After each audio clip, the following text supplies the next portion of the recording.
Welcome to our 8th video in our module on worship, Encountering the Risen Christ. Chapter 7, the Sanctoral Cycle. Sanctoral refers to sanctity, or holiness, and sanctification, that is, being made holy. Those believed to be fully sanctified are called saints. The Sanctoral Cycle is a calendar meant to celebrate the lives of the saints. Now you may say, but Protestants don't have saints. But a quick online search will give these results. St. Francis Episcopal Church, St. James Missionary Baptist Church, St. John's Lutheran Church, St. Paul's Moravian Church, John Knox Presbyterian Church, the Wesley Temple African Methodist Episcopal Zion Church, the Francis Asbury Manor or Francis Asbury United Methodist Church, etc., etc. Of course, Protestants have saints. Consider this hymn. Rejoice in God's saints, today and all days. A world without saints forgets how to praise. There are plenty of secular saints in our lives. We call these role models, or heroes and heroines, or even idols. As human beings, we need persons whom we can admire. For Christians, they should be chosen for the examples of godly living that abound in our history. And the Sanctoral calendar is a helpful way of keeping worthy mentors before the Christian people. Men and women do not, by sheer determination and self-discipline, become saints themselves. Sanctity is a divine gift. God creates saints. It is the resurrection power at work in our lives and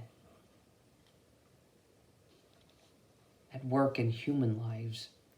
To commemorate some saints is another way of affirming that the transformative power of Christ is at work all around us in human lives. By contemplating high-profile persons, we are better able to identify that transforming work in those we meet every day, or challenge us to rise up. So saint is not limited to the greats of history, though. The New Testament uses the term synonymously with Christian or believer. Paul addresses all the members of the Corinthian church as saints. By this, we find hope for ourselves. We are saints because God's sanctity is at work in us, not because we have come to some great spiritual attainment on our own. It is no service to God to depict the great Christians of the ages as if they had no weaknesses. Paul even writes, I will boast all the more gladly of my weaknesses, so that the power of Christ may dwell in me, from 2 Corinthians chapter 12, verse 10. This is the definition of sanctity as we see it in the Sanctoral Cycle, that my grace is sufficient for you, for my power is made perfect in weakness, from 2 Corinthians, just a verse before. Whenever possible, a holy person is given the date in the calendar that corresponds to the day of that person's death, not the day of their birth. Although the death day has been understood as the day of birth into eternity. Sanctoral calendars vary widely from denomination to denomination and even from country to country. There is an agreed upon core. And you have them there in front of you. In addition to that, in the Catholic calendar, you'll be familiar with St. Valentine's Day, St. Patrick's Day, and maybe even St. Nicholas as well, among other saints. St. Francis of Assisi Day.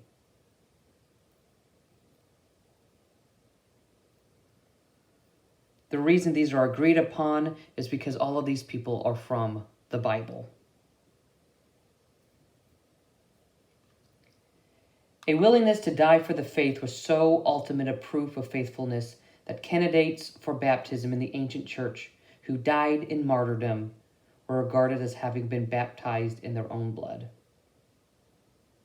One of the days of greatest importance is the day immediately after the birth of Jesus. Who would be a better pick than Stephen, the first believer recorded to have laid down his life for his faith, as recounted in Acts chapter 6, verse 5 through chapter 8, verse 2. And what about December 27th? Ought it not to be to the one the fourth gospel says was particularly loved by Jesus, the only one who did not desert Jesus as the crucifixion approached? And so it was, the feast day to John. What about December 28th? How about the young males who were slaughtered by order of King Herod after the Magi had come inquiring about the birth of Messiah? The birth of the Messiah were given a special honor. They are unintended martyrs called the Holy Innocents. Maybe we too serve purposes of God. All Saints' Day.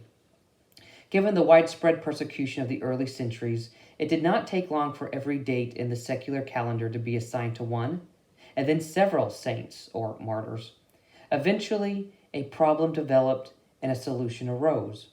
How about you designate one day each year as a kind of catch-all occasion, a day on which to commemorate all the saints who cannot be given their own dates and whose names have been lost to history. This All Saints' Day settled down to November 1st. For Catholics, officially canonized saints are recognized on November 1st, so all other faithful departed are remembered on November 2nd, which they call All Souls' Day. Protestants have typically collapsed these two into one. For Protestants, All Saints' Day is less about the great historic figures of the Church than about people we ourselves have known and revered. Protestants usually observe the date on the first Sunday of November and include readings of the names of all those in the congregation who have died in the past year. Memorial gifts in their honor may also be dedicated on this occasion.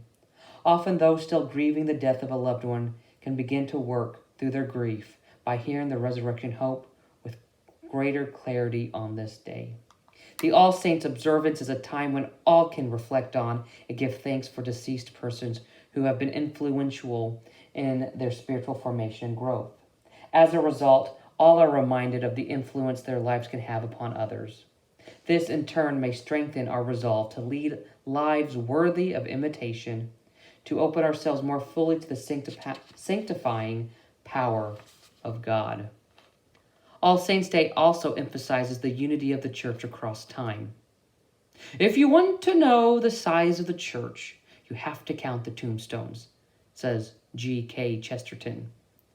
All Saints' Day can be a way to pull together themes from the entire liturgical calendar, the work of the resurrection, grace, and all of God's people, the devotion and discipline needed in the life obedient to God, the holiness of our own humanity by the incarnation of divinity, the connectedness of all believers, the hope of life beyond death. It is all there. For the heart of the gospel, after all, is about God grasping us in such a way as to transform sinners into saints. This calendar enables us to live and die more readily as the people of God.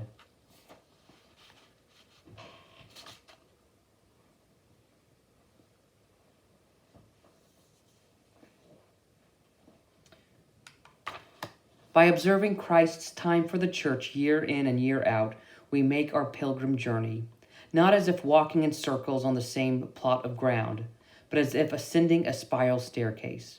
As we begin to go around, it may seem like we are in the same place or it's the same pattern, but eventually it dawns on us that always we see where we have been from a greater height.